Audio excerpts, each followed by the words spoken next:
Bien, bonjour à tous. Sinov est ravi de tous vous accueillir ce jeudi 30 avril pour cette présentation sur les mesures prises par la CIPAV, Caisse interprofessionnelle des professions libérales, durant cette crise sanitaire Covid-19 que nous traversons. Pour ce faire, nous accueillons Monsieur Olivier Selmati, directeur général de la CIPAV, qui sera votre principal interlocuteur lors de cet échange. La conférence se déroulera en deux parties pendant 1h30. Une première partie étant la présentation des mesures prises par la CIPAV pendant cette crise sanitaire et une seconde partie où vous aurez l'opportunité de poser des questions directement. À cette fin, et même si je sais que vous êtes nombreux à avoir déjà pratiqué l'exercice, je vous rappelle les quelques règles de bonne conduite avant de commencer la présentation. Lors de la première partie, je vous remercie de bien vouloir couper votre micro. Lors de la deuxième partie, donc le question-réponse, chaque personne doit couper son micro en dehors de ses interventions. Pour intervenir, je vous invite avant à lever la main par l'application Zoom, quand vous souhaitez parler, ou poser directement la question dans la conversation de groupe. Je donnerai la parole à tour de rôle, j'essaie de regrouper les questions qui se ressemblent, et chacun aura bien entendu l'opportunité de poser sa question. À titre liminaire, je donne la parole à l'une des principales instigatrices de cet événement, Madame Martina Coste, que je remercie vivement pour cet événement. Oui, bonjour. Alors moi je suis Martina Coste. Je suis la double casquette. Je suis la présidente de Sinov Île-de-France et en même temps administratrice de la CIPAV. Alors pour les adhérents de la région Île-de-France, ils se souviennent peut-être que nous avons déjà communiqué et annoncé une rencontre avec la CIPAV en présentiel. Mais bon, le Covid, il est arrivé et puis ça nous a chamboulé l'agenda. Et aujourd'hui, on a transformé notre rencontre présentielle en webconférence. Et en même temps, on a pu l'ouvrir à tous les adhérents de Sinov. Alors là, c'est quand même une bonne occasion. Je voulais juste revenir sur mon mandat en tant qu'administratrice de la CIPAV. Je souhaite préciser que je ne suis pas mandatée par Sinov pour faire ça. C'est une élection qui s'est faite à suffrage universel. J'ai donc un mandat personnel et je suis l'élu et je suis à l'écoute de tous les cotisants et bénéficiaires de la CIPAV. Mais vu que je suis très engagée à Sinov, ça me paraissait quand même logique de faire profiter de la possibilité d'organiser cette réunion à Sinov. Bon, et puis là, je remercie effectivement le directeur général de la CIPAV, M. Olivier Selmati, qu'il prenne le temps qu'il est venu nous présenter les actualités. Et bon, je vous souhaite une bonne conférence et c'est à M. Selmati. M. Selmati, c'est à vous. Merci Martina. Bonjour à tous et bonjour à toutes. D'abord, j'espère que vous allez tous bien et que vous n'avez pas été trop impactés en termes de santé, en tous les cas par l'épidémie. Je voudrais remercier Madame Serré et Monsieur Moreau pour cette organisation et puis, bien sûr, tout particulièrement Madame Coste, qui l'a rappelé, est administratrice au conseil d'administration de la CIPAV et qui, je dois vous le confesser, relaie systématiquement les besoins de votre profession et appelle souvent notre attention sur la nécessité et je vois aussi qu'il y a aussi Joseph Irani qui est là, que je salue, qui est administrateur suppléant, qui est le suppléant de Martina Coste, et donc qui relaie systématiquement les spécificités ou les besoins de votre profession. Autant vous dire que moi, je suis très, très heureux de cette initiative et de la possibilité non seulement de vous informer sur la situation actuelle de la CIPAV et les mesures qu'on a prises, mais plus encore que cette information, je suis vraiment très heureux qu'on ait surtout un temps d'échange et que vous puissiez, dans la mesure du possible, me faire part un petit peu de la situation dans laquelle vous êtes, soit individuellement, soit collectivement, face à à cette pandémie et face à cette période qui est complètement exceptionnelle et inédite et qui nous impose à tous de revoir un petit peu le cadre de nos actions et de faire preuve d'imagination avec un objectif essentiel qui est d'accompagner tous nos adhérents dans la période actuelle. Période, je le dis, qui, bien sûr, est à son épicentre aujourd'hui, mais dont j'ai le sentiment, et pour ne pas dire la conviction, que c'est une période qui va avoir des effets sur le long terme. Hein.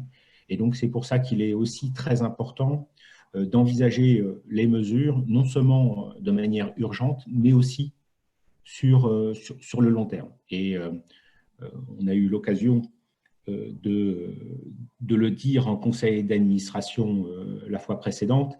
Il est important de ne pas, ce que je dis toujours, brûler tous nos vaisseaux aujourd'hui par rapport à la nécessité de répondre à des situations urgentes, parce que les difficultés vont perdurer tout au long de l'année 2020, voire même tout au long de l'année 2021. Et donc, il faut qu'on mobilise nos ressources financières, qui ne sont pas illimitées, sur l'ensemble de la période. Voilà, donc j'ai prévu une courte présentation qui va être défilée par M. Moreau, que je remercie. Et à l'issue de cette présentation, je tenterai de répondre à toutes vos interrogations, aussi, même si ce n'est pas non plus des interrogations, mais aux prises de parole, aux attentes et à vos réactions. Alors, juste de façon très rapide, donc j'ai structuré cette présentation en 8 points. Juste vous rappeler un petit peu ce qu'est la CIPAV et ses principales missions, quels sont les profils de nos adhérents, ses particularités, les mesures que nous avons prises en termes de fonctionnement pendant cette période, rappeler très rapidement les mesures d'aide d'urgence prises par le gouvernement, les pouvoirs publics et autres acteurs, pour mieux ensuite mettre en perspective les mesures que nous avons prises, mesures d'urgence d'une part, mesures exceptionnelles d'autre part et mesures complémentaires. Je terminerai peut-être aussi sur les mesures à venir, hein, puisque voilà, on va essayer de vous accompagner le mieux possible tout au long de cette période. Alors sur la CIPAV et ses missions, juste 4 points. D'abord, sachez que la CIPAV est une caisse de retraite et de prévoyance des professions libérales. Il y a 10 caisses de retraite de professions libérales. Nous sommes la seule caisse interprofessionnelle, donc qui a pour caractéristique de ne pas être limitée à une profession. Vous avez la caisse des médecins qui concerne les médecins, la caisse des chirurgiens-dentistes qui concerne les chirurgiens-dentistes, les notaires, etc. Nous, notre particularité, c'est qu'on est une caisse interprofessionnelle et nous recensons aujourd'hui à peu près 300 professions différentes qui exercent sous le statut de profession libérale. Notre caisse a connu depuis 15 ans une très forte croissance, ce qui fait qu'aujourd'hui, nous avons à peu près 500 000 adhérents, 130 000 prestataires, et donc un ratio cotisant-prestataire assez unique dans le paysage des retraites, hein, puisque nous avons quasiment 4 fois et demi de cotisants par rapport aux retraités, ce qui nous permet de dégager un excédent financier chaque année très important, mais excédent financier qui n'est que temporaire, hein, qui n'est que conjoncturel, puisque un jour, ce rapport démographique va s'inverser. Et c'est la raison pour laquelle il est nécessaire de piloter nos régimes de retraite sur le long terme, voire le très long terme, pour pouvoir honorer nos engagements vis-à-vis de nos adhérents, et ce, à un horizon quasiment de 40 ans. Vous le savez sûrement, et bien évidemment, je dirais que le point que je viens d'évoquer est peut-être la raison de la réduction du périmètre, puisque comme nous dégageons des excédents très importants, les pouvoirs publics, je vous le dis en toute transparence et en toute confidentialité, ont considéré que ces excédents avaient plutôt vocation à aller dans d'autres régimes, plus proches, je dirais, des pouvoirs publics, puisque la CIPAV dispose d'une relative autonomie de gestion et les pouvoirs de tutelle de l'État existent, mais sont beaucoup plus lâches que ceux de la CNAV, de la MSA ou de l'ex-RSI. Et donc, souhaitant limiter l'excédent financier que nous dégageons chaque année, il a souhaité réduire notre périmètre d'intervention, notre périmètre de profession. Alors, tous ceux qui sont, comme vous, je le pense, aujourd'hui, affiliés avant 2018, vous restez à la CIPAV. Mais si vous avez de jeunes collègues qui créent leur activité aujourd'hui en tant que conseil, sachez qu'ils ne relèvent pas de la CIPAV, hein, mais ils vont au régime général des indépendants, puisque notamment les professions de conseil ne sont plus à la CIPAV, du moins pour les nouvelles affiliations. Nous sommes une caisse qui avons fondamentalement 3 activités obligatoires. Nous gérons le régime de retraite de base des professions libérales, qui est le même que celui des médecins, des notaires, des chirurgiens dentistes, des vétérinaires, des pharmaciens, et que la Caisse nationale d'assurance vieillesse des professions libérales nous délègue simplement la gestion. Donc, nous n'avons pas la maîtrise des paramètres de ce régime. C'est un régime dont les paramètres sont fixés par l'État, et nous ne sommes que gestionnaires. En revanche, sur les 2 autres régimes, que ce soit le régime de retraite complémentaire ou le régime invalidité et décès, c'est le conseil d'administration qui fixe les paramètres de ces 2 régimes, qui fixe le niveau des cotisations, qui fixe le niveau des prestations. Nous sommes néanmoins un organisme de sécurité sociale, personne morale de droit privé, gérant une mission de service public, et donc, à ce titre, nous sommes sous la tutelle à la fois du ministre chargé de la Sécurité sociale et du ministre du Budget. Donc, l'ensemble de nos actes les plus importants sont soumis à l'approbation, et j'y reviendrai, de l'État. Aujourd'hui, nous recensons 1,4 million d'adhérents, mais attention, sur ces chiffres, sur ce 1,4 million d'adhérents, nous avons 37% qui sont des cotisants actifs, c'est-à-dire des personnes qui, chaque année, nous versent des cotisations. Nous avons 7% de prestataires, c'est-à-dire de retraités. Et puis, nous avons, pour plus de la moitié, à hauteur de 56%, des personnes radiées, c'est-à-dire des personnes qui, un jour, et pour plusieurs années souvent, ont été à la CIPAV et ont cessé leur activité en tant que profession libérale. Ça peut être votre cas. Vous êtes conseil en tant que profession libérale et vous passez salarié. Et du coup, vous avez des droits à retraite à la CIPAV pour cette activité libérale que nous devrons vous servir le jour où vous liquiderez l'ensemble de vos pensions de retraite. Donc, nous avons à peu près 280 000 professionnels libéraux et 240 000 micro-entrepreneurs, puisque nous sommes une caisse qui accueillons également les micro-entrepreneurs qui exercent une profession libérale. Sur les caractéristiques des adhérents, et c'est important pour vous, sachez que vous êtes la profession la plus représentée en nombre à la CIPAV, puisque la profession de conseil représente 18,3% de nos adhérents. On a aussi les conseils informatiques, les conseils en gestion, hein, donc vous représentez à peu près un adhérent sur 5, les architectes par exemple représentant 5,9% des adhérents. L'âge moyen d'un cotisant à la CIPAV est de 47 ans et l'âge moyen d'un retraité est de 72 ans. On a des fortes concentrations d'adhérents dans trois régions, hein, assez logiquement. Hein. La moitié de nos adhérents se répartissent en Île-de-France. Oui, les auto-entrepreneurs sont à la CIPAV lorsqu'ils exercent une activité libérale, tout à fait.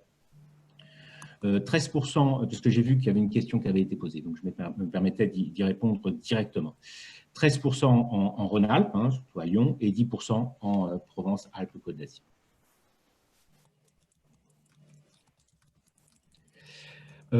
Donc, comme je le disais, nous avons trois missions essentielles. La gestion du régime de base pour les professionnels libéraux. C'est ce qu'on appelle effectivement les micro-entrepreneurs. Régime de base, comme je vous le dis, qui est commun à tous, avec une cotisation égale à 10,1% du revenu net fiscal.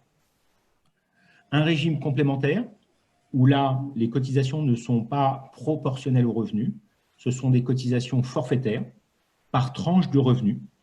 Donc, la première tranche de revenus, c'est la classe A, avec une cotisation de 1 392 € pour tous ceux qui ont un revenu inférieur à 26 580 €.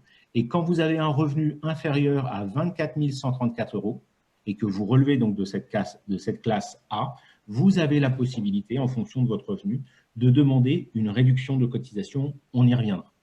Et puis un régime invalidité décès, où là aussi la cotisation n'est pas proportionnelle au revenu. 3 classes, la classe A, 76 €, où tout le monde est mis automatiquement à la classe A. Et vous avez 2 autres classes, classe B 228 € et classe C 380 €, qui là offrent des garanties dont les montants sont supérieurs. Plus on monte dans les classes, plus les garanties sont supérieures. Sur les 3 types de cotisations, ce sont des cotisations obligatoires et donc déductibles du revenu, fiscal. Donc ça peut être intéressant.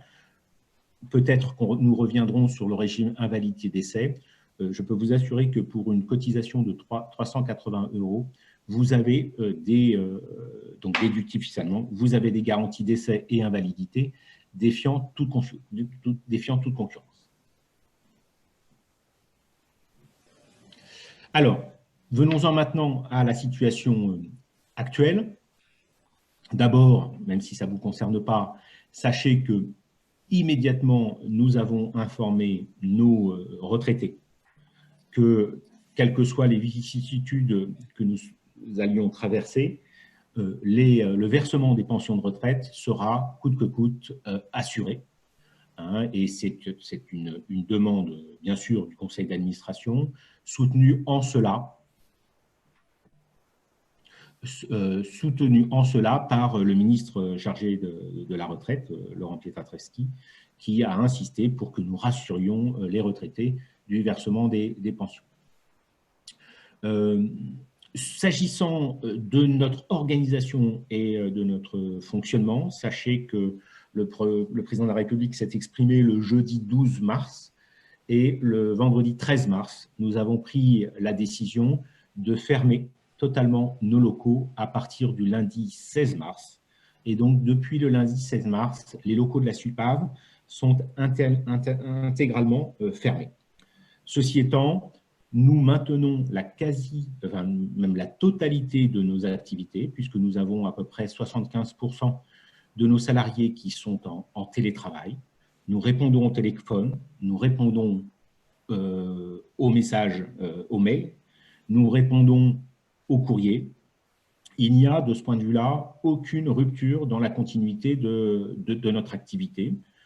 Si certains d'entre vous avaient prévu d'assister à des points d'accueil en région que nous faisons systématiquement tous les mois dans différentes villes de province, sachez que ces rendez-vous ont été honorés, certes pas en présentiel, mais nous avons appelé tous nos adhérents qui s'étaient inscrits, que ce soit en point d'accueil en région ou en réunion en région.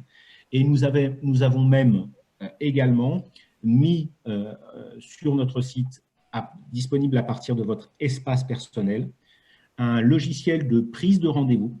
Hein, et si certains d'entre vous souhaitent un rendez-vous et un entretien personnalisé avec un gestionnaire, avec un conseiller, il suffit que vous vous inscriviez sur ce logiciel de prise de rendez-vous et nous vous appellerons pour cet entretien individualisé.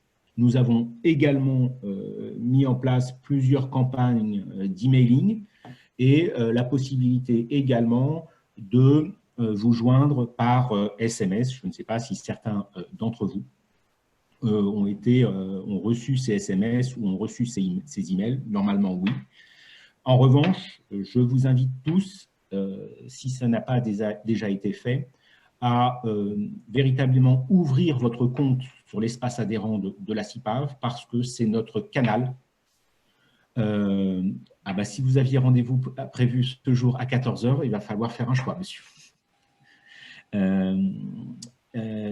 Donc, l'espace personnel est le canal de communication privilégié où vous pouvez, d'une part, consulter l'état de votre compte, mais aussi échanger avec nous, avec des conseillers. Et sachez que nous avons d'ailleurs, sur cette messagerie sécurisée, mis un formulaire dédié au Covid-19, puisque ces messages s'effectuent à partir d'un formulaire. Et dès que vous entrez le libellé Covid-19, nous faisons en sorte de répondre très, très rapidement à vos demandes. Merci, madame. Je vous invite également à consulter régulièrement, comme le font 40 000 de nos adhérents. Nous verrons, monsieur Garnier ou madame Garnier, pourquoi l'entretien ne s'est pas bien passé. Pas de souci, je répondrai à vos questions. Sur le site internet, nous mettons un fil d'actualité où on vous informe de l'ensemble des mesures. Consultez-le régulièrement, puisque bien sûr ce fil d'actualité évolue au fur et à mesure des informations qui sont à notre disposition, et c'est donc un canal de communication particulièrement utile. Nous avons ensuite, vous avez là l'arborescence de votre espace personnel. Je ne vais pas le décrire, mais vous avez quasiment toutes les procédures disponibles via cet espace adhérent. Vous verrez notamment l'encart, l'action sociale, qui peut être très utile, on va le voir, mais vous avez aussi tout ce que vous pouvez faire sur vos cotisations, notamment demander une réduction si vous avez moins de 24 000 € de revenus nets fiscal, demander une révision, obtenir l'ensemble des renseignements. Et là, vous voyez dans le bloc service en ligne, la possibilité soit de payer en ligne si vous en avez la possibilité, soit de prendre rendez-vous pour un entretien personnalisé. Vous voyez ce que je vous disais tout à l'heure, le formulaire de déclaration de mail, le formulaire d'échange de mail, avec le thème.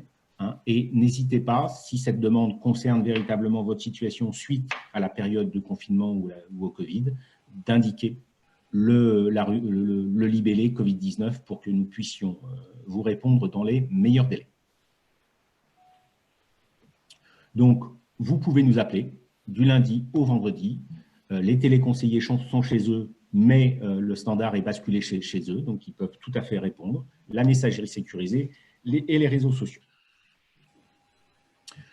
Alors, s'agissant des mesures, d'abord sur ce slide, mais que je ne vais pas décrire parce que Martina m'a indiqué que vous aviez eu toutes ces informations, donc je ne vais absolument pas les décliner les unes après les autres.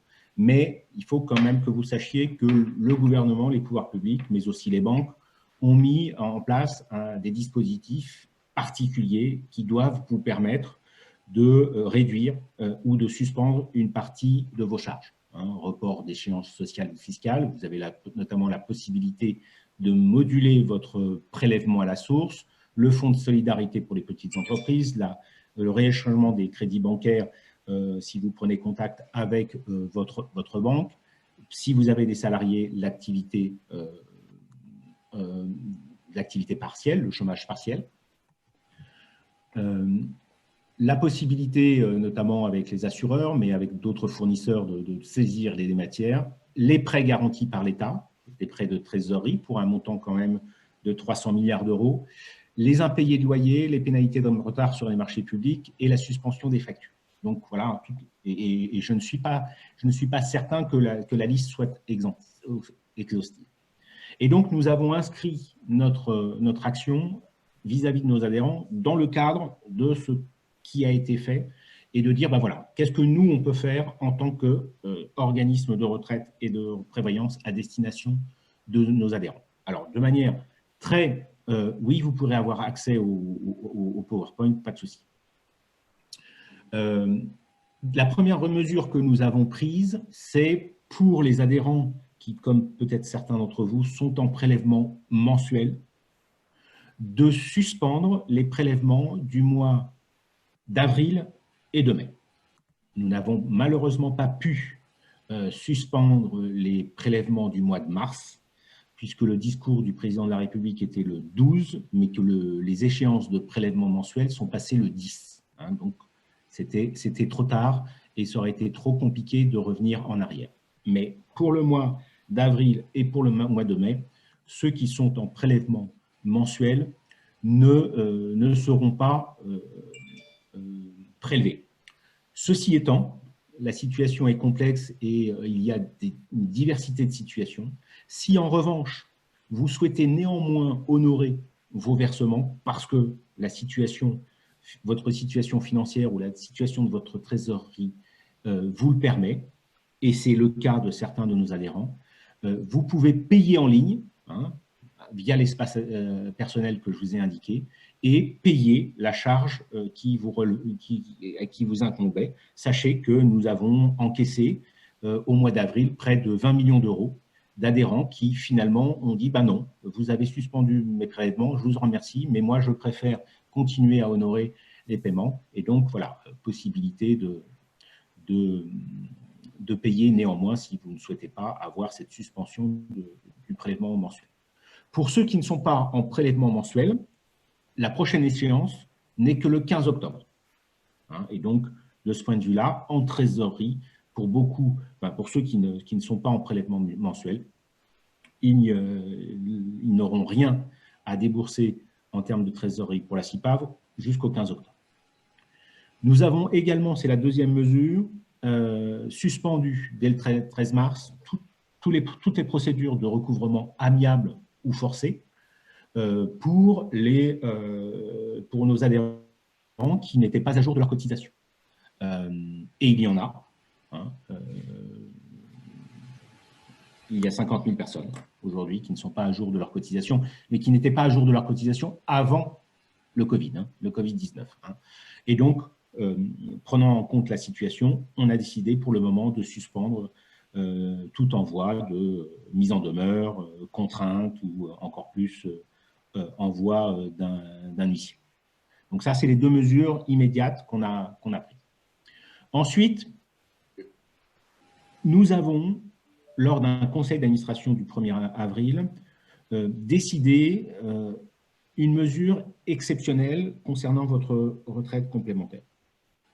C'est, vous devez le savoir, une aide qui pourrait se porter pour la CIPAV à 130 millions d'euros.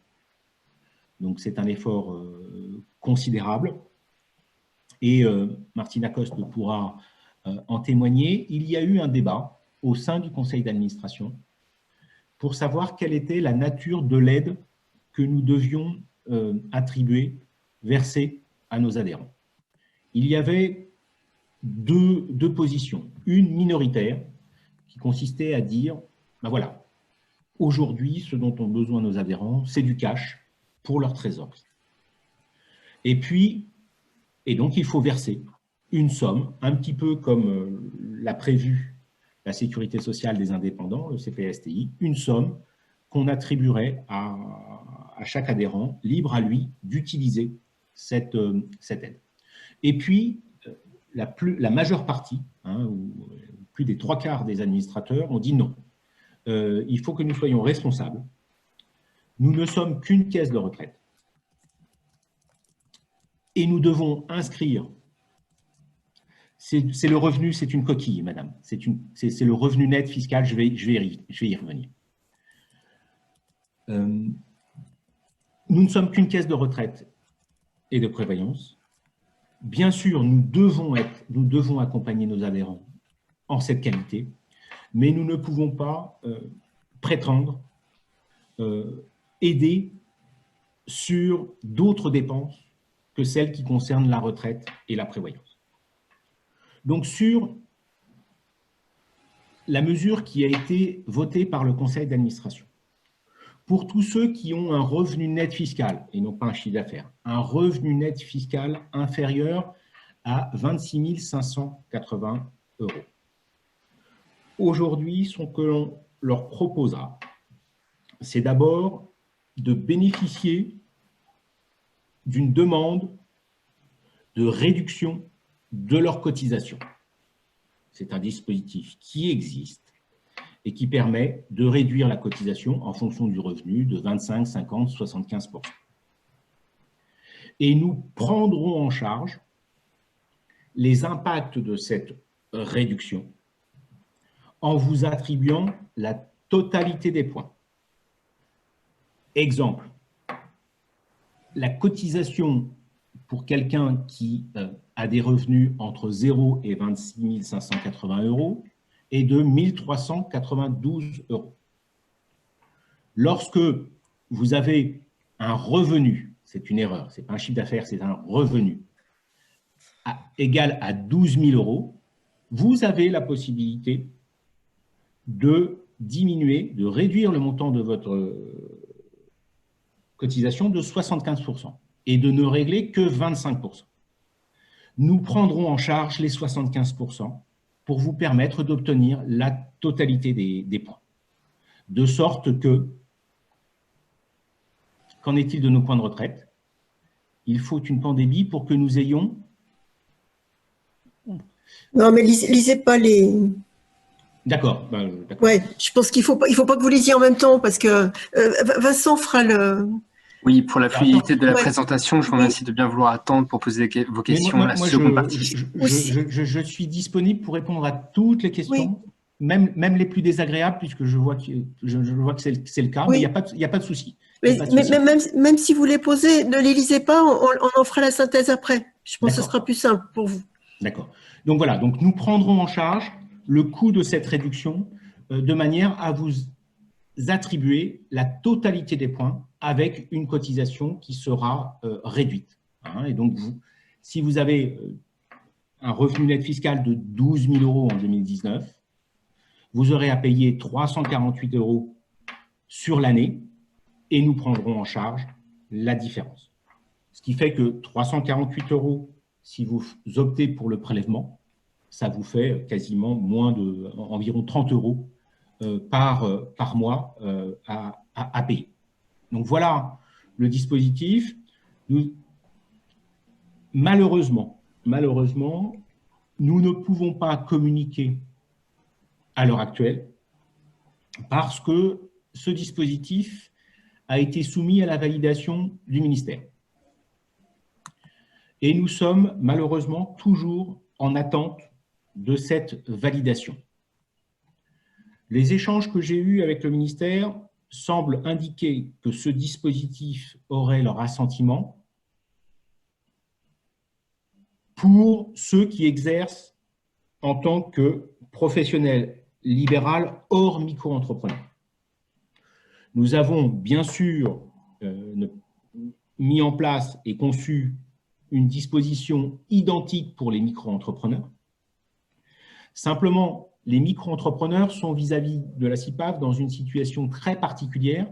C'est que autant pour les professionnels libéraux classiques, nous encaissons les cotisations, mais pour les micro-entrepreneurs, ils versent leurs cotisations à la COS, aux URSSAF. Donc, nous n'avons pas de lien direct avec les micro-entrepreneurs à l'occasion de l'encaissement des cotisations. En fait, pour être simple, nous ne connaissons et nous n'avons de contact direct avec les micro-entrepreneurs que le jour où ils demandent leur retraite. Sinon, toutes les relations qu'ils ont en termes d'affiliation, de radiation et de cotisation, ils l'ont avec l'URSSAF. Et donc, pour le versement de l'aide exceptionnelle que nous avons conçue, pour les micro-entrepreneurs, il nous faut passer par les URSSAF. Et le ministère nous a demandé de nous rapprocher des URSSAF pour voir comment nous allions pouvoir verser cette aide. Et il a refusé que nous communiquions uniquement sur les professionnels libéraux classiques. Et il attend que le dispositif soit bouclé sur les deux parties. nous avons immédiatement pris la tâche de la COS et de la présidente d'ailleurs du CPSTI, et nous avons adressé déjà depuis la semaine dernière un message à la directrice de la sécurité sociale lui proposant des pistes nous permettant, avec l'appui des URSSAF, de verser cette aide aux micro-entrepreneurs. Nous sommes toujours dans l'attente de cet accord et je ne vous cache pas que j'essaye de mobiliser le plus possible de nos contacts parlementaires, politiques, d'organisations syndicales et professionnelles, dont la vôtre, pour faire pression sur le ministre en indiquant que voilà, il y a une aide qui est exceptionnelle de la CIPAV, qui est toujours en attente de validation et qu'il est important de débloquer cette aide le plus rapidement possible. Alors, effectivement, nous n'avons pas fait comme le CPSTI, qui a pris le parti de mettre le gouvernement face devant le fait accompli.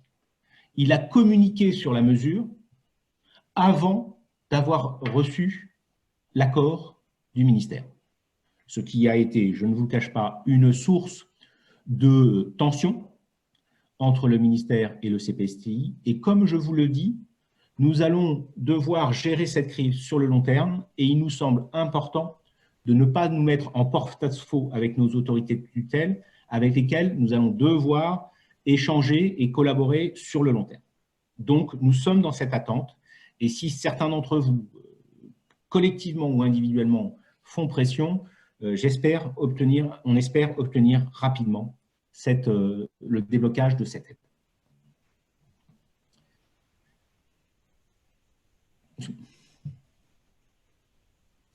Sur votre retraite de base, puisque là, c'était sur la retraite complémentaire, nous communiquerons sur le sujet, n'ayez pas peur.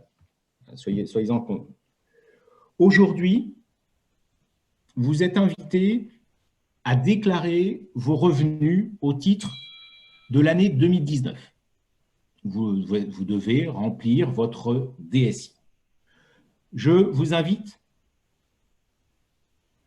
à le faire le plus rapidement possible.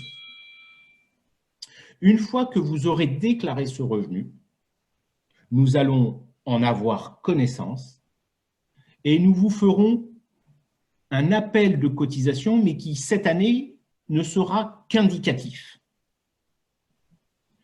De deux choses l'une, soit cet appel de cotisation, vous êtes en mesure d'honorer les échéances, et dans ce cas-là, vous l'accepterez, soit au regard de votre situation, vous n'êtes pas en mesure d'honorer les cotisations qu'on vous présente, et dans ce cas-là, nous vous demanderons, ce qui est possible légalement, de nous déclarer le revenu que vous estimerez avoir en 2020.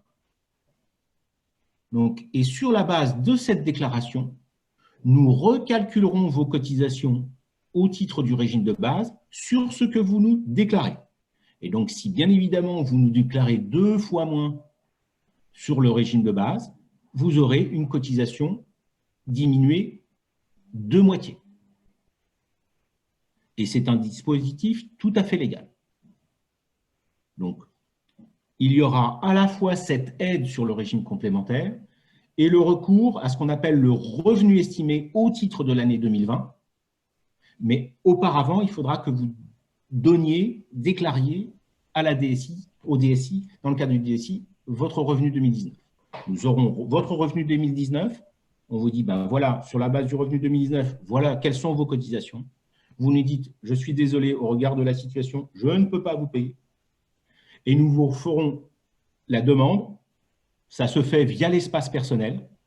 Vous nous envoyez, voilà ce que j'estime, ce qui sera mon revenu au titre de 2020, et nous vous renverrons un nouvel appel de cotisation diminué. J'espère avoir été clair. C'est clair. Monsieur Moreau. Au-delà de cette aide sur la cotisation du régime de retraite complémentaire et du régime de base, nous avons également mis en place un dispositif au titre de l'action sociale. L'action sociale, c'est un budget limité. Aujourd'hui, le budget de l'action sociale de la CIPAV est de 5 millions d'euros. Nous espérons vraisemblablement le doubler eu égard aux circonstances. Et pour les personnes qui sont véritablement, qui traversent des difficultés, vous pouvez nous faire une demande au titre de l'action sociale, pour autant que votre revenu fiscal de référence est inférieur à 84 000 euros. Il a fallu que nous réduisions le champ. Et sur un mode très simple, déclaratif, si vous en faites la demande et que vous répondez aux conditions de vulnérabilité financière, nous vous reverserons le montant de la cotisation que vous nous avez versée en 2019 dans la limite de 1 392 euros. Et là, cette fois-ci, ce sera une aide en cash dont vous jouirez de la totale utilisation et qui, là, ne sera pas nécessairement liée à la prise en charge des cotisations. Alors, bien évidemment, ça ne pourra pas concerner autant de personnes que le dispositif de réduction, de prise en charge de la réduction de cotisation de retraite ou du revenu estimé. Mais comme je vous l'ai indiqué, on est sur des dispositifs à chaque fois qui se complètent, qui sont alternatifs ou qui se complètent et qui permettent de nous aider et surtout de vous aider sur le long terme. Voilà. Est-ce qu'il y a un point 8? Oui. Par ailleurs, au-delà de ces aides, non, l'aide exceptionnelle ne sera pas remboursable. Assistance d'urgence personnalisée. Si vous avez véritablement des difficultés particulières, n'hésitez pas à nous envoyer un message via la messagerie sécurisée. Nous vous répondrons et essaierons, dans la mesure du possible, de répondre au mieux à votre situation. Sachez également qu'à l'heure actuelle, un certain nombre de mes collaborateurs appellent tous les retraités, enfin non, une partie des retraités qui ont plus de 70 ans, d'abord pour les informer et les rassurer sur le fait que leur pension de retraite sera bien honorée chaque mois, essayer de, le temps d'un appel, rompre leur isolement et, le cas échéant, de détecter des retraités qui sont en situation de vulnérabilité, soit de santé, soit sociale, soit d'isolement. Et puis, nous avons eu un partenariat avec la plateforme Akigora, qui est une plateforme de conseil en entreprise et qui, pendant la période du Covid, offre des entretiens gratuits à tous ceux qui se connectent sur cette plateforme, pas uniquement ceux qui sont à la CIPAV, mais potentiellement à nos adhérents de la CIPAV qui souhaiteraient avoir des conseils pour essayer de résoudre les difficultés financières ou d'activité liées à la période actuelle. Voilà, je ne sais pas si j'ai tenu une demi-heure, je ne pense pas. J'étais un petit peu plus long peut-être. Je pose quoi là? Non, voilà. C'était bien timé, Monsieur Samati. Je vous propose d'entamer la deuxième partie, système de questions-réponses. Oui. Ne filtrez pas les questions désagréables. Hein. Je suis là aussi pour y répondre. Il n'y a pas de souci. Donc, je vous rappelle le jeu. Vous levez la main sur l'application Zoom ou vous posez la question dans la conversation de groupe. Donc, on a une toute première question de Anne-Marie Nestier. Madame Marie Nessier, est-ce que vous souhaitez poser votre question? Bon, j'en avais plusieurs, mais il a pratiquement, M. Selmati, répondu au fur et à mesure, sauf la dernière, je ne l'ai justement pas écrite, c'est on est plus impacté, et plusieurs personnes l'ont fait remarquer au titre de 2020 que de 2019. Si la crise perdure en termes de reprise d'activité, il faudra plutôt prendre en compte nos revenus 2020, parce qu'on a peut-être tous des revenus aujourd'hui au-dessus des 24 580 €, mais après ça va baisser. Et du coup, on ne sait pas aussi si, j'ai pas fait le lien entre les points et le nombre de trimestres, c'est-à-dire en réduisant les cotisations, va-t-on avoir une réduction de nos points? On n'aura pas les points minimums pour valider un trimestre. Est-ce que ça va impacter aussi ça? Alors, bien évidemment, il faudra que je vous donne le montant minimum de revenus à déclarer pour valider 4 trimestres. Voilà, c'est ça. C'est Voilà. ça que je ne connais pas. Donc Voilà. ça je vous donnerai le montant puisque le dispositif du revenu estimé va vous permettre de dire à la CIPAV, non, n'appelez pas mes cotisations sur mon revenu 2019, mais appelez-le sur le revenu 2020 que je ne connais pas, mais que je vais estimer à temps. Et donc, mécaniquement, en termes de trésorerie, ça va vous permettre d'avoir moins de cotisations à décaisser. Mais il faut qu'on sache le minimum pour pas… Oui, oui.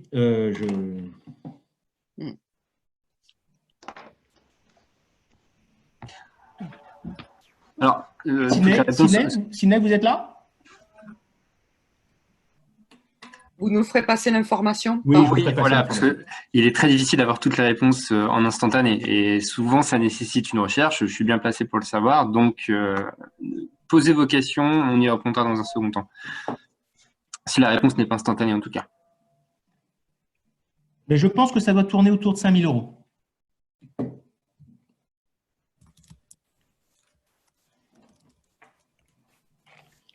Et je vous donnerai le chiffre exact et je le mettrai dans le PowerPoint. Merci beaucoup. Alors, on a une deuxième question de M. Faubert-Jacques. Monsieur Faubert, je vous laisse intervenir. Oui, bonjour, merci pour cette initiative et pour la présentation très claire qui a été faite. Moi, j'ai une question un peu marginale. J'ai 71 ans, je suis retraité depuis 8 ans comme salarié. Et dans tout ce que j'ai lu de Bercy ou des informations générales, ce qu'on me dit, c'est que puisque j'ai un revenu de retraité de salarié à ma disposition, je n'ai droit, semble-t-il, à aucune aide particulière dans mon travail de consultant indépendant. Est-ce que vous avez des éclairages complémentaires à me donner? Je suis au regret de confirmer cette information. Vous voyez bien la situation dans laquelle se trouve notre pays, la nécessité de parer au plus pressé, au plus urgent. Je comprends que la réponse peut être désagréable ou un peu dure, mais c'est vrai que vous avez un revenu, alors que peut-être vos collègues autour de la table, autour de la réunion, eux, n'ont pas ce revenu, ne bénéficient pas d'indemnité journalière, ne bénéficient pas d'allocation chômage. Et donc, voilà, on est obligé de faire des choix. Et c'est vrai qu'à partir du moment où une personne a un revenu, on estime que voilà, c'est… Bon, bah, écoutez, c'était une confirmation, je vous en remercie. Je suis désolé.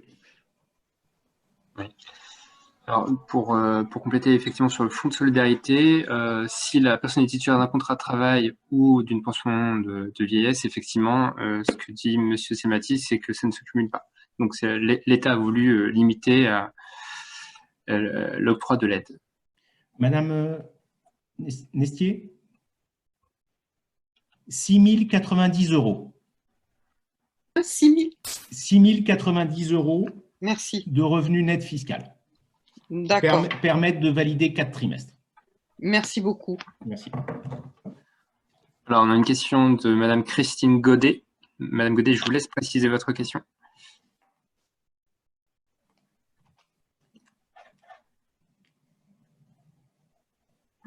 Oui, bonjour. Je vous remercie, mais je pense avoir eu la réponse au travers de la question qui vient d'être posée, au travers de ce qui a été dit tout au cours la présentation. Merci. Alors, on a une question. Alors, malheureusement, on n'a pas le nom. C'est Galaxy S7. Est-ce que la personne qui a pu envoyer ce message, qu'en est-il de nos points de retraite? Est-ce qu'elle pourrait préciser sa question?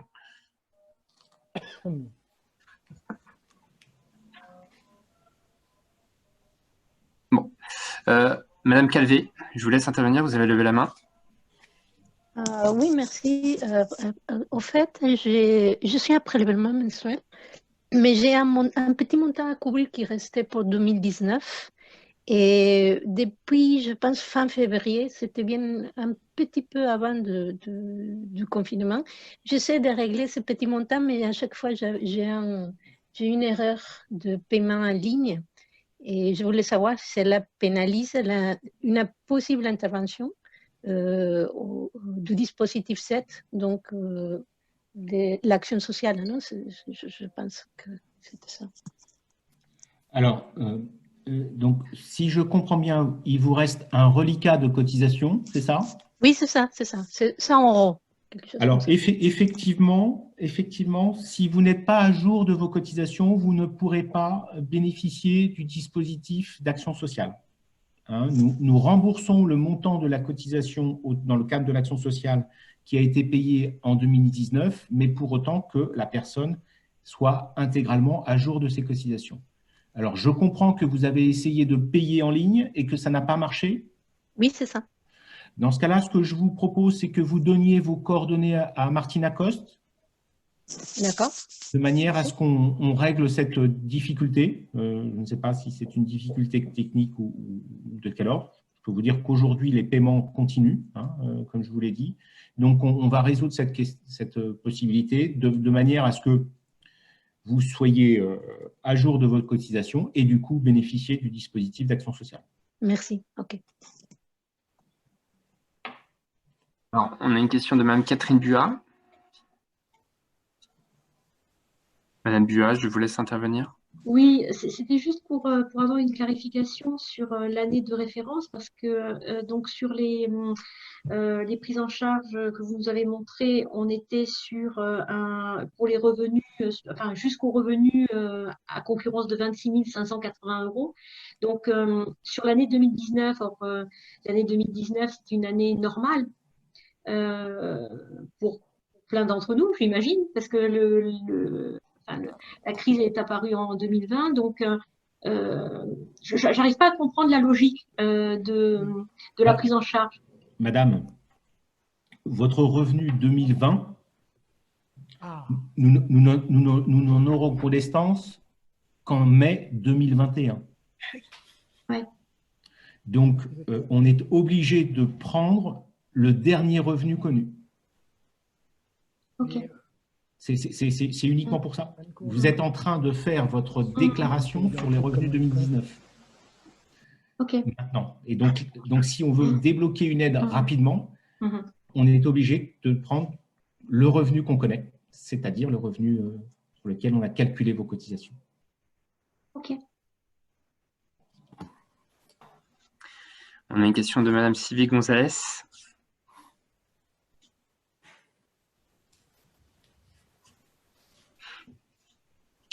Madame Gonzalez, est-ce que vous êtes encore là?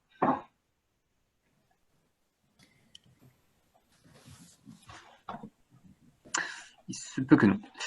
Monsieur ou Madame Garnier, qui a une expérience malheureuse à l'accueil, j'aimerais bien savoir. Oui, allô? Oui? Oui. Oui. Effectivement, bonjour. Bonjour. Je suis affiliée, en fait, je suis indépendante depuis 10 ans. J'ai changé de statut le 1er février 2019. Il y a eu des erreurs auprès de l'URSSAF. Le fait qu'on soit en confinement, j'ai mis le nez dedans, un peu dans les papiers, et je n'étais toujours pas, au mois de mars 2020, je n'étais toujours pas affiliée à l'URSSAF. Donc là, depuis, c'est régularisé auprès de l'URSSAF. Donc, auprès de la CIPAV, je voulais savoir d'où ça en était.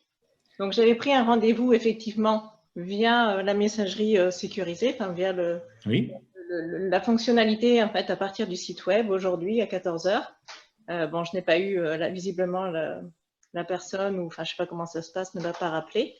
Donc effectivement là, je me pose la question en fait, et en plus d'autant plus que tout à l'heure au tout début, vous avez dit en fait effectivement moi je travaille dans le conseil en système informatique. Qu'est-ce qui se passe? Effectivement, moi normalement c'est à partir du 1er février 2019 où je suis passée en EURL. Donc avant j'étais pas à la CIPAV puisque j'étais en SASU et donc salarié de ma propre structure. Alors, deux réponses. Oui. Donc, quel que soit votre statut, vous déclarez votre activité à l'URSSAF. Vous ne faites aucune déclaration à la CIPAV.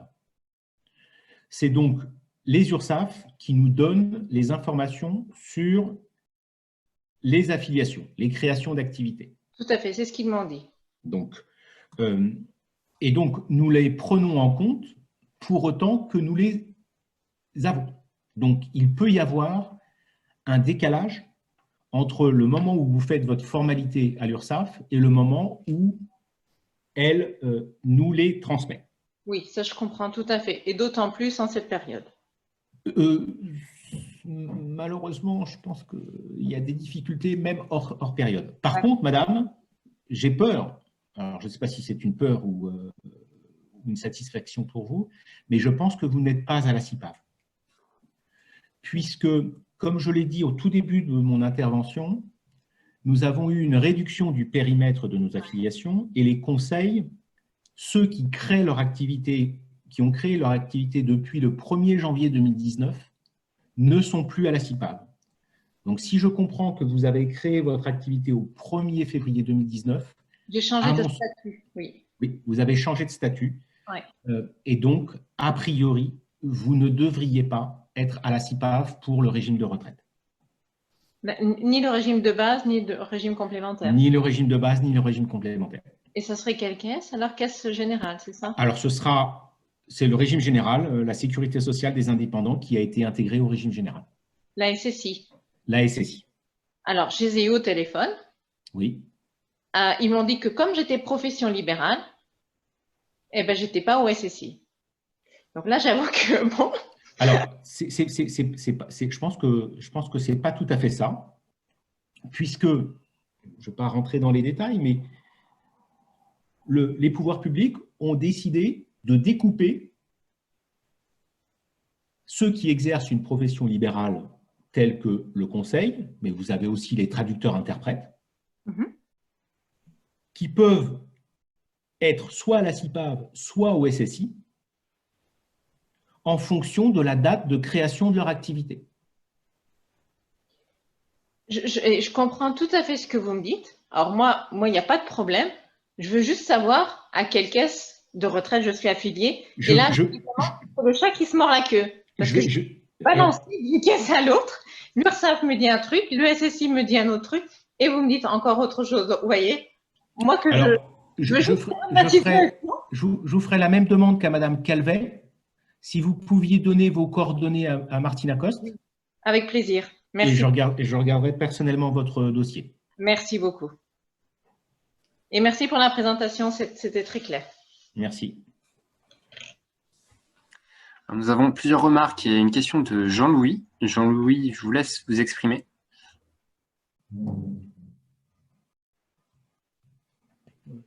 Oui, bonjour à toutes et tous.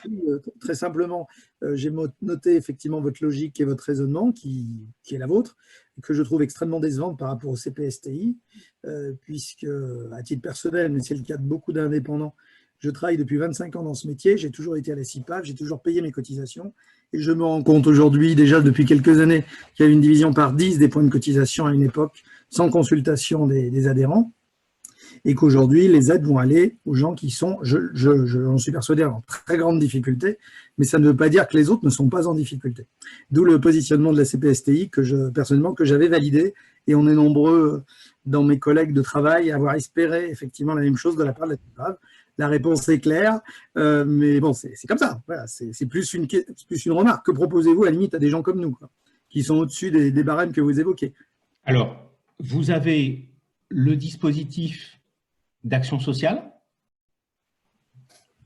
que j'ai évoqué, qui est ouvert pour tous ceux qui ont des revenus entre 0 et 84 400 euros, et qui potentiellement peut vous permettre de bénéficier d'une aide d'un montant supérieur à ce que vous auriez payé, reçu du CPSTI.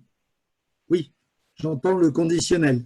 C'est de l'action sociale cette fois-ci. Vous savez quel est le montant total de l'aide du CPSTI? 1 250 euros. Non, mais ce que ça... Ah non, pas du tout. 1,5 milliard. Oui, oui.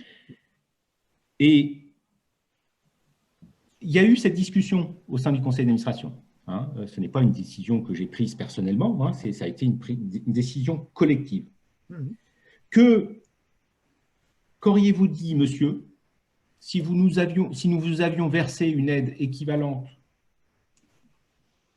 au montant que verse le CPSTI et que dans 6 mois, nous vous envoyons une mise en demeure pour payer vos cotisations? Une mise en demeure, pourquoi? Pour payer mes cotisations? Je les ai toujours payées, donc je ne vois pas bien le rapport. Non. Alors, si vous êtes heureusement en situation de payer vos cotisations, je ne connais pas votre situation, mais a priori, il y a des personnes qui sont dans une situation financière beaucoup plus grave que la vôtre. Donc, je suis d'accord. Et donc, on est obligé de faire des choix, de cibler, et on ne peut pas, comme on dit, prendre l'hélicoptère et verser l'argent systématiquement à tout le monde. Nous sommes comptables, y compris de votre argent que vous nous avez versé, et donc, nous ne pouvons pas, en tous les cas, prendre la décision équivalente au CPSTI parce que, justement, nous souhaitons préserver vos droits à retraite et ce que vous avez cotisé. Oui. Non, j'entends votre remarque, je ne la valide pas, vous l'avez bien compris. Oui, j'ai bien compris. Non, mais des positions différentes. On a eu ce débat en conseil d'administration. Tout à fait. Après, je la relais quand même à la division par 10 d'il y a quelques années des points de cotisation. Donc, je trouve que ça fait beaucoup pour des gens qui payent effectivement des sommes relativement importantes en retraite et qui n'en retrouveront pas les bénéfices. Mais ça, j'en suis persuadé depuis plusieurs années. Monsieur, oui. Les points ont été divisés par 10. Mais il n'y a pas eu de perte. Il n'y a pas eu une division par 10 du montant du point. C'était une réforme réglementaire qui, pour le même montant, donnait des points moins importants en numéraire, mais dont la valeur était identique. Donc, ne concluez pas que le fait qu'on soit passé de 360 points à 36 ait conduit à diminuer la valeur du point par 10. La valeur du point a été augmentée à due concurrence. Oui, ben je verrai. Je verrai dans la durée. Je ne vais pas monopoliser la parole parce que je pense qu'on est sur 2 longueurs d'onde très différentes. Mais merci pour votre présentation et merci surtout d'avoir fait ce type d'opération qui est excellente sur un plan pédagogique. Merci à vous. Merci pour cet échange. On a 2 questions de Olivier Lys. Oui, bonjour. Bonjour. Donc moi, je ne veux pas parler de 2020. J'apprécie ce que vous faites. Effectivement, la pédagogie est importante parce que c'était d'abord pas simple. Donc je vais répondre sur la plateforme pour voir si je suis donc éligible. J'apprécie notamment le fait qu'on puisse corriger l'année 2020, qui effectivement, j'ai déjà fait une fois avec l'URSSAF en février, je vais le refaire ce mois-ci, parce qu'on avance dans le brouillard. Donc c'est effectivement assez compliqué de donner une estimation de la suite. Donc tant mieux qu'on puisse le faire sur cette plateforme. Donc ma question, c'est sur le passé en fait. J'ai compris qu'il y avait un plancher de cotisation, si j'ai bien entendu, 6 090 €, c'est bien ça? Oui. Donc les années précédentes, j'ai été pendant 4 années malade, donc déficitaire, une activité très faible, mais je cotisais.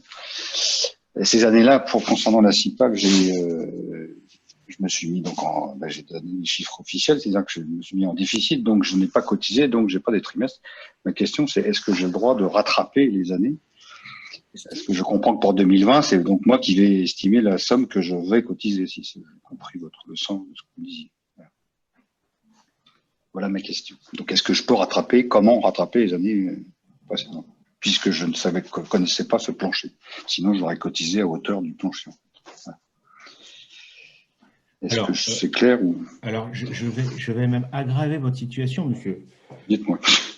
Normalement, vous auriez dû nous signaler votre maladie, parce que pour les personnes malades, les personnes sont exonérées de cotisation et le régime invalidité prend en charge le montant de la cotisation. Ouais, je prendrai contact avec vos services pour les cas particuliers. On va pas évoquer le principe, c'était de savoir si dans le passé, malade ou pas, on pouvait donc corriger. Voilà, je comprends. Alors, ensuite, sachez que pour le régime complémentaire, vous avez la possibilité de cotiser dans la classe immédiatement supérieure. Donc, si vous êtes en classe A, vous avez la possibilité de cotiser en classe B. Si vous êtes en classe B, de cotiser en classe C. Et donc, ce surclassement vous permet de vous voir attribuer le double de points et donc finalement de compenser au moins sur le régime complémentaire. Sur le régime de base, il y a la possibilité de racheter des trimestres. Et donc, si vous avez la trésorerie, sachant que les rachats de trimestres sont déductibles fiscalement, hein, l'année où ils sont effectués, donc ça peut être une opération assez intéressante. Et le rachat de trimestre est le montant est d'autant plus faible qu'il est effectué tôt. C'est-à-dire que si vous le faites à 60 ans, ça vous coûtera plus cher que si vous le faites à 50 ans. Donc, ce que je vous propose, c'est vraiment de prendre rendez-vous avec un conseiller pour un entretien individualisé afin de voir comment vous pouvez, entre guillemets, rattraper les années sur lesquelles vous avez eu ces difficultés. Merci beaucoup. C'est clair. Merci. On a une question de Joseph Irani. Monsieur Irani, je vous laisse intervenir. Micro. En bas à gauche pour activer le micro. Micro, monsieur Irani. Votre micro est muet. Voilà, oui, c'est bon. Oui, merci pour cette présentation. Donc, voilà. Et effectivement, donc, sous le fait, dans ma vie professionnelle, donc j'étais salarié, j'ai créé des entreprises et puis voilà, c'était comme ça. Et à 2 reprises, sous le fait, les conseillers de création d'entreprise, parce que voilà, comme tout, même si on a l'habitude, mais il y a des choses nouvelles, etc. Je suis passé par des conseillers dédiés à cela. Et effectivement, on m'a toujours dit, oui, il y a une exonération avec l'ACRE ou le NACRE, je ne me rappelle plus le nom précis. Et je me rends compte en fait que là, maintenant que j'ai le bilan de mes mois de travail, j'ai l'impression qu'on n'a même pas compté ni, je dirais, donc, cotisation, ni des mois de travail, même si mais j'ai travaillé quand même. Alors, sous le fait, quelle est la loi là-dessus? Parce qu'en fait, je découvre maintenant que ce truc-là, c'était presque une arnaque, parce qu'à un certain moment, j'aurais pu payer mes cotisations, puisque j'ai pas démarré, enfin, mes affaires ont démarré assez rapidement, donc j'aurais pu cotiser ou négocier ou faire des choses, mais là, non, pas de souci, vous êtes exonéré, machin, mais du coup, je ne sais pas ce qui arrive aujourd'hui. Alors, effectivement, votre situation est partagée par bon nombre de nos adhérents qui, effectivement, il y a quelques années, il y avait un dispositif d'aide à la création d'entreprises qui permettait d'être exonéré de cotisation, mais en revanche, cette exonération ne générait aucun droit. Alors, peut-être qu'à l'époque, on n'a pas suffisamment communiqué sur les conséquences, hein, sur les impacts, mais effectivement, sur vos premières années où vous avez bénéficié de l'ACRE, vous n'avez pas de droit à retraite. Et là, effectivement, donc je suis comme la question de la personne précédente, s'il veut racheter les points, donc il faut que je vois comment on peut faire, quoi. Voilà. Voilà, ok. Donc, merci pour la réponse claire. Donc là, mais effectivement, ces conseillers de création d'entreprise, en fait, je me rends compte que je connaissais mieux que la situation. Là. Ben oui. Beaucoup comme moi, d'ailleurs. Merci. Merci, Thierry. Merci. On a 2 questions d'Antoine Collier. Monsieur Collier, je vous laisse intervenir.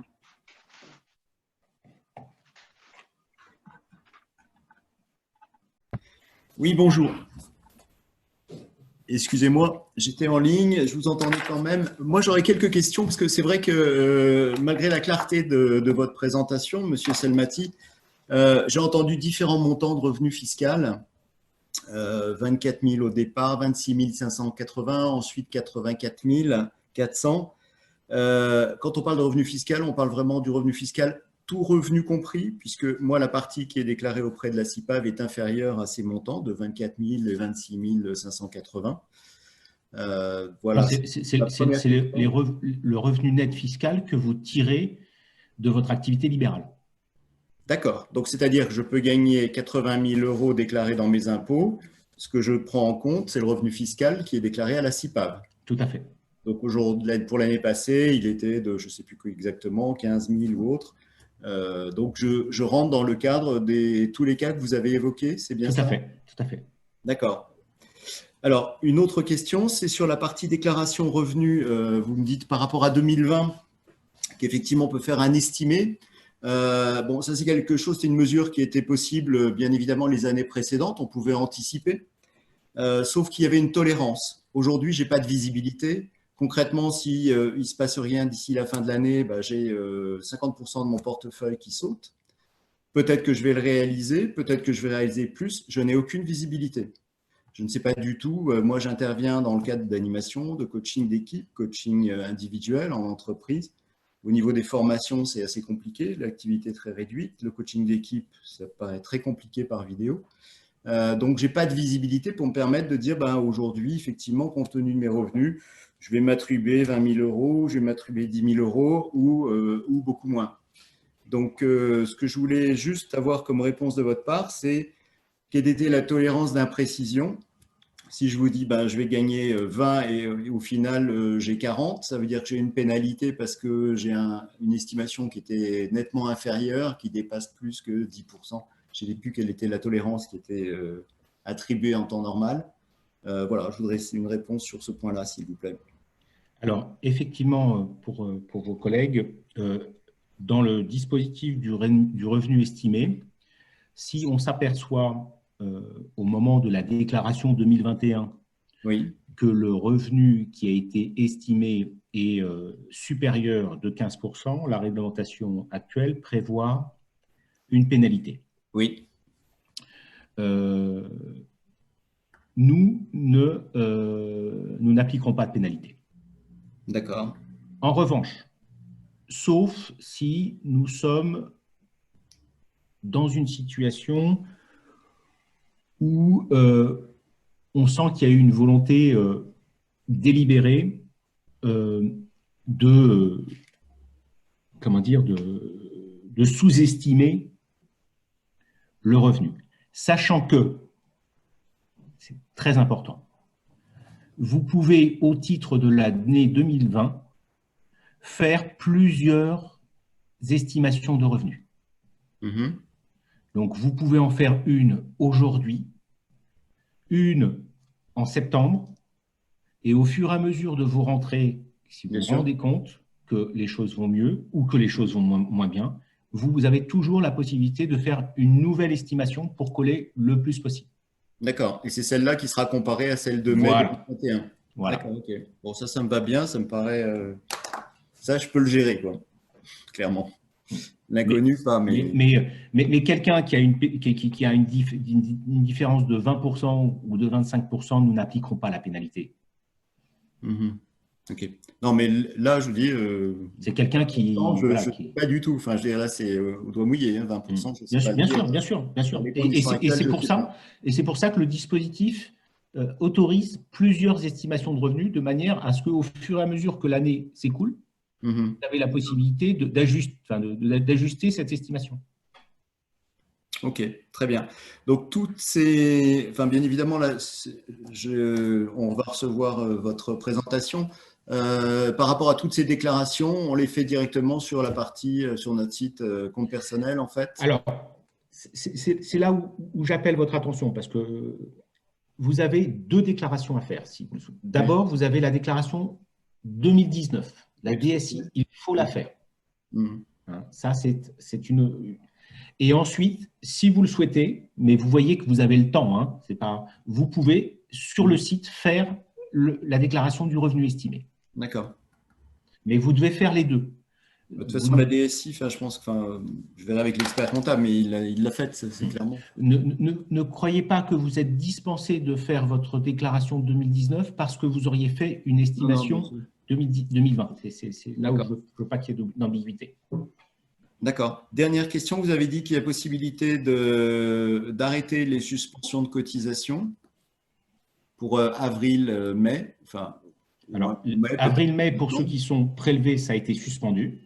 Pour ceux qui ont la chance de pouvoir le faire. Et ça, se fait directement sur le compte personnel aussi ou comment non, nous l'avons appliqué automatiquement. Vous n'avez rien à faire. Je voudrais annuler la suspension. Ah, vous pouvez payer en ligne. D'accord. OK.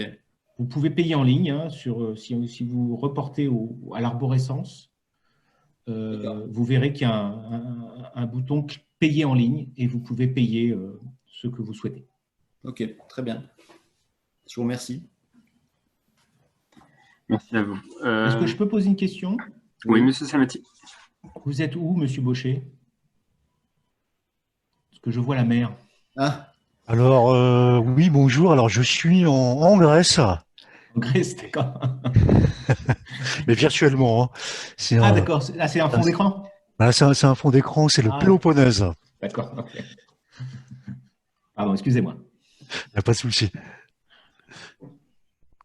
On a une question de monsieur Arnaud Perche. Monsieur Perche, je vous laisse intervenir. Oui, bonjour. Moi, c'était juste sur le slide 7, vous indiquez qu'à partir du moment où on aura fait notre déclaration 2019, on pourra demander l'abattement de cotisation sur la retraite complémentaire. Oui. On pourra la demander comment? C'est en messagerie ou ça sera un courrier à vous envoyer ou... La réduction de cotisation se fait automatiquement sur le site. D'accord, on n'aura rien à faire, ça sera automatique. Vous n'avez rien à faire. D'accord, parce que censé était dit que c'était une demande qu'on devait faire, donc c'est pour ça que je me disais, mais comment... Alors, vous devez faire une demande de réduction sur le site internet, elle est automatiquement validée, et tous ceux qui auront fait une demande de réduction, nous prendrons en charge la différence. D'accord, mais donc la demande est à faire via la messagerie sécurisée. L'espace personnel. L'espace personnel. Il y a une case de demande de réduction dans l'espace personnel. Voilà, je ne sais pas si on peut reprendre le PowerPoint et l'arborescence, s'il vous plaît, que ce soit clair pour tout le monde.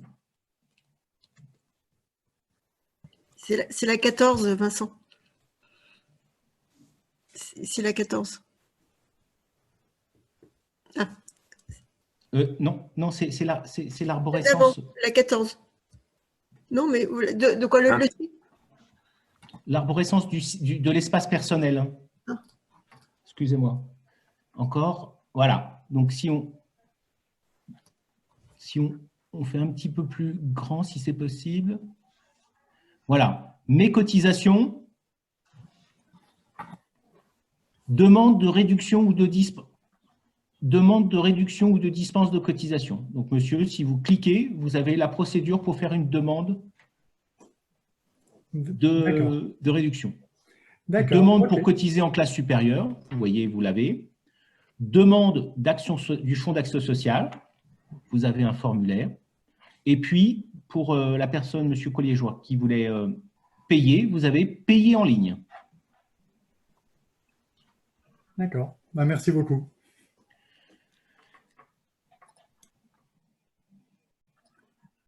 Alors, Nathalie. Oui, juste une précision, monsieur Salmati. Toutes ces mesures sont ouvertes aussi aux retraités actifs? Non. Non, c'est la question que posait monsieur sur le cumul emploi-retraite. Ceux qui sont en cumul emploi-retraite ne bénéficient d'aucune aide. Enfin, au niveau du fonds de solidarité, je veux bien, mais au niveau de la baisse des cotisations. Alors, sur le fonds de solidarité… Non, mais c'est clair, ça, on n'y a pas droit. Ah si, si, enfin, un retraité qui continue à travailler peut déposer une demande d'action sociale. Il ne bénéficiera peut-être pas du dispositif qu'on vous a présenté, mais il peut bénéficier d'une aide. Donc ça, vous avez tous, de toute façon, intérêt, si vous êtes dans une situation qui le justifie, à déposer une demande d'action sociale. Je ne dis pas qu'elle sera toujours honorée, mais même une personne qui est retraitée et qui cotise peut bénéficier du fonds d'action sociale. Ça, c'est… Par contre, quelqu'un qui est retraité et qui cotise à fonds perdu. Hein, il ne se génère aucun droit.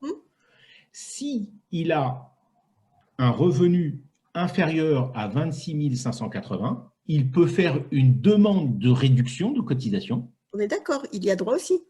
Mais par contre, il n'aura pas la prise en charge de sa réduction puisqu'elle ne lui donne droit à aucun droit. C'est pas clair. En temps normal, quand vous faites une réduction de cotisation, ça réduit d'autant vos droits. Donc là, on s'en fout que ça réduise les droits, en clair. Voilà. On les a déjà. Voilà. Mais donc, on a le droit à la réduction de cotisation quand même. Voilà. Il a le droit à la réduction de cotisation. Et sur la complémentaire et sur le régime de base. Alors, sur la complémentaire, oui. Sur le régime de base, il n'y a pas à ce stade de mécanisme de réduction. Le seul mécanisme aujourd'hui, à l'heure où je vous parle, mais on réfléchit à d'autres aides, hein, mais à l'heure où je vous parle, il peut faire le revenu estimé. Voilà, c'est ça. Mais le revenu estimé, c'est difficile de considérer que c'est une réduction de cotisation. Ça va réduire mécaniquement, mais ce n'est pas un mécanisme. Oui, mais on a droit à toutes les mesures que, même du moment qu'on paye des cotisations, même si on est retraité actif. Voilà. On est d'accord. Mais il n'aura pas la prise en charge de la CIPAV qui lui donne droit à 36 points. Oui, les points, on ne les a plus. Donc exactement. Voilà. Non, mais je préfère être le plus clair possible. Mais on a le droit à la réduction de cotisation. Tout à fait. C'était ça la question. Tout à fait. Merci bien. Il nous reste un peu moins de 10 minutes. Alors, je vous propose effectivement qu'on accélère un tout petit peu. Madame Juban, vous aviez une question. Je vous laisse la poser. C'est Nathalie Dejour, on m'avait proposé de prendre la parole et je ne l'ai pas eu. Alors, écoutez… c'est M. Selmati qui me l'a proposé. Oui, on vous écoute. J'ai vu la question que vous avez posée, mais elle n'était pas… Ma question, en fait, c'est un peu dans le prolongement de ce qu'a dit M. Lys et Muriel Serré. En fait, moi, je suis en activité, donc j'ai bien compris ce que vous avez répondu à M. Lys sur les possibilités de rattrapage, mais du coup, ce qui reste toujours confus pour moi, c'est, mais de manière générale, hein, quelque part, c'est quand on demande une réduction, quelle incidence ça peut avoir quand on a des revenus fluctuants d'une année sur l'autre, quand on a une réduction on demande une réduction, quelle incidence ça a sur finalement le montant de la retraite qu'on peut espérer à terme et sur les trimestres éventuellement acquis ou pas. Moi, je trouve que c'est pas toujours très clair. Alors peut-être que c'est pas du tout mon monde, hein, donc ça joue aussi. Et donc, dans le cas particulier justement de ce que vous mettez en place pour le cas du Covid, justement, le fait que ça soit réduit, mais que la CIPAV prenne en charge, si j'ai bien compris, quelle incidence ça va avoir sur les droits effectifs et l'âge de départ à la retraite? Alors, comme j'ai l'habitude de le dire, d'abord, nous sommes un organisme de sécurité sociale, un service public. Nous ne faisons aucun bénéfice.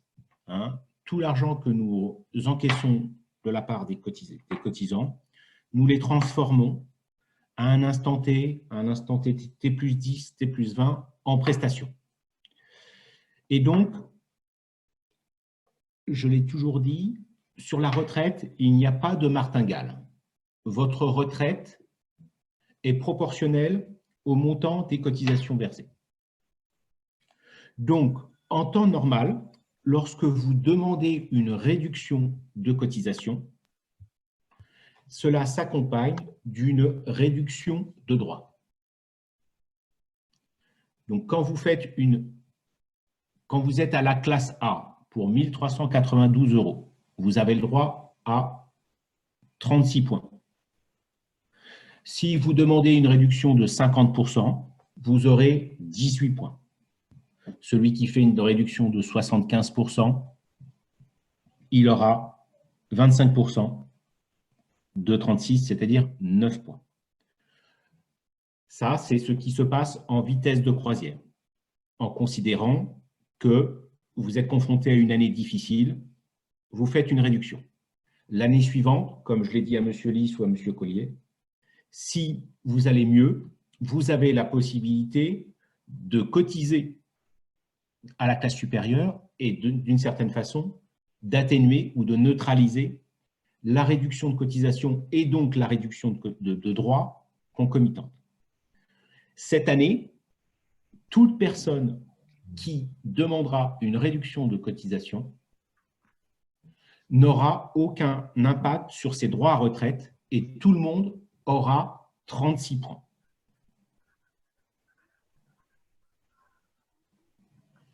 Je vous ai perdu? Non, non, c'est que j'avais coupé pour ne pas mettre de souffle dans mon micro. Non, non, mais c'est bon, merci, c'est Donc, plus clair. si vous faites une réduction de 75%, vous n'aurez aucune réduction sur vos points, vous aurez 36 points et non pas 9 points. Ce qui fait que 36 points de cotisation, c'est à peu près, je crois, 200 € annuels par mois sur votre retraite, par an sur votre retraite. Donc, si vous touchez votre retraite pendant 15 ans, la mesure qu'on vous propose va être d'un gain pour vous de 200 € fois 15 ans de versement de pension. Okay. D'accord? Ok.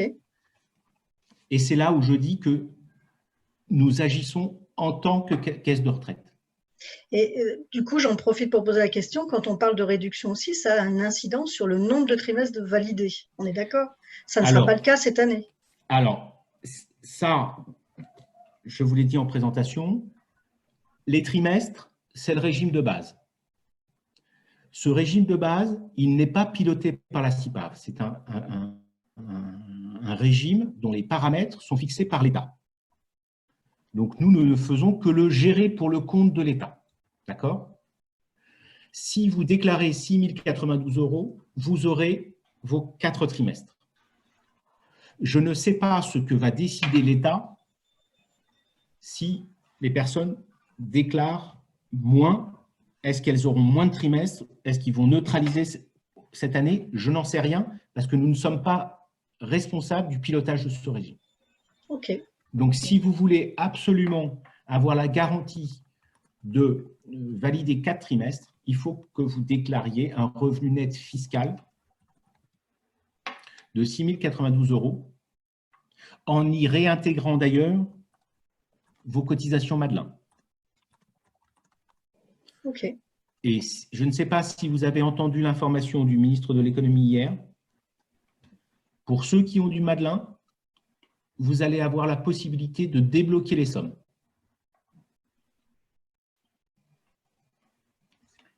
Merci pour cette information. Effectivement, Sinov, en tout cas pour ses adhérents, ne manquera pas de communiquer sur ce point. Écoutez, je vous propose qu'on clôture la question-réponse. Malheureusement, effectivement, il y a beaucoup de questions. Pour les adhérents Sinov, n'hésitez pas à poser vos questions sur le Fonds de solidarité ou accéder à notre site internet covid19.sinov.fr ou par mail à social@sinov.fr. Je répondrai directement à vos questions. Muriel Serré va conclure cette conférence et en tout cas, je tenais personnellement à remercier M. Selmati pour sa présentation. Oui, moi aussi, je vous remercie beaucoup, M. Selmati. C'était très intéressant, voilà, on a été bien informés, c'était très pédagogique et vous avez beaucoup de patience. Donc, non, c'est pas de la patience, c'est que je suis à disposition de mes adhérents. Ouais, bah voilà, on apprécie beaucoup. On vous remercie beaucoup de vous être prêtés à nos questions-réponses. Eh ben moi, je formule le vœu que la prochaine fois, on se voit en physique et pas en vidéo. Et je serai toujours disponible pour répondre à vos questions. Merci à vous en tous les cas. Merci beaucoup. Merci. Merci beaucoup. Merci. Bonne journée à tous. Merci. Merci bien. Merci. Merci. C'est super. Un grand merci et bravo pour la présentation. Très clair. Bientôt en ligne. Oui, on attend avec impatience.